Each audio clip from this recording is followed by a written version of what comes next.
Madrina, in nome di Dio, taglia!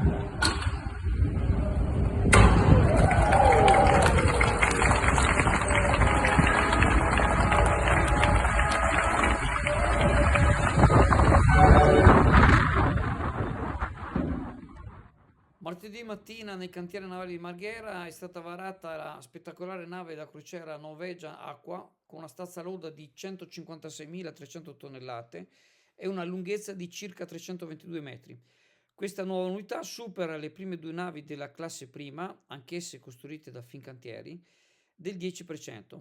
La Norwegian Aqua offre un notevole aumento di spazio e una serie di nuove offerte innovative per i passeggeri, rendendo l'esperienza di crociera ancora più straordinaria.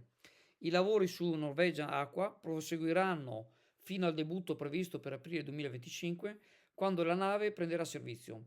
Si prevede che effettuerà itinerari di 7 giorni nei Caraibi con partenza da Port Canaveral in Florida, offrendo così agli ospiti la possibilità di esplorare alcuni dei luoghi più belli del mondo a bordo di una nave all'avanguardia.